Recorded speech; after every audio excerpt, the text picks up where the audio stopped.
Palm Sunday,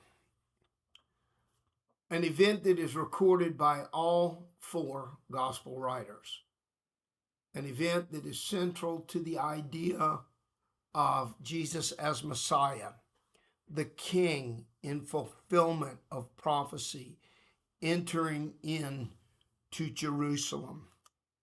Matthew records it like this, Matthew 21.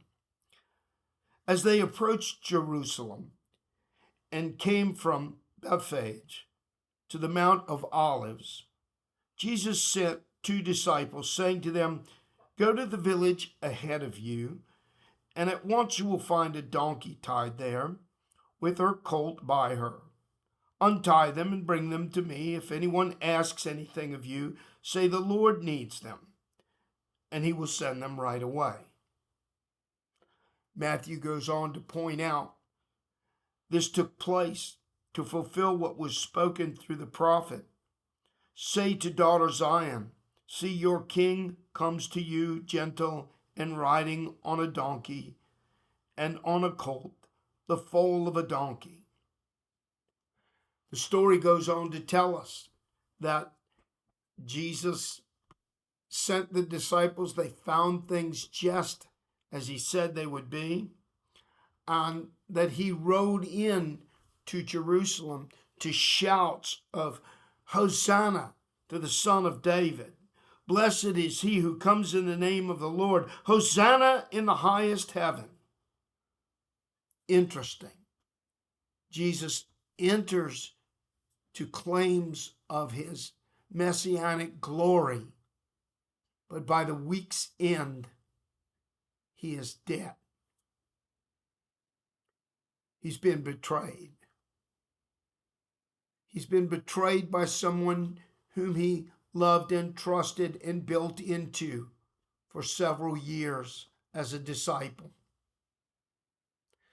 We see the picture of the king who comes, understanding that his death will demonstrate that he was completely human.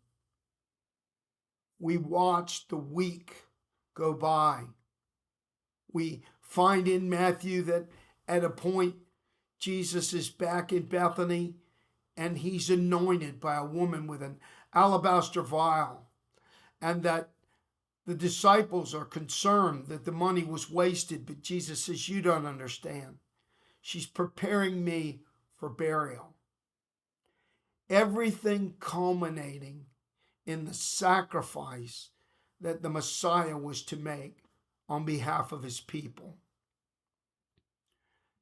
An Old Testament theme is a theme of a just king.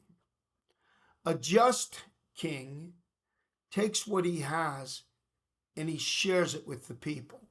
An unjust king lives for himself, does what he wants. Jesus came as a just king. He came as a son of the Most High God who had eternal life, and his death on the cross allowed him to share that life with those who would believe. And so we receive the King as he enters into our life, bringing the sacrifice that gives us eternal life. This week, as you prepare for Maundy Thursday, perhaps a Tenebrae service on Good Friday or Black Friday, depending on what part of the world you live in, a day of quiet and silent mourning on Saturday, and ultimately the joy of resurrection on Sunday. Let it be with the knowledge that the King has entered, indeed. And while he will only be king for a few days before the crowd turns on him and is crying out, "Crucify him, crucify him," that king ultimately will reign forever. And he reigns forever for you and for me. Blessed be the name of the Lord.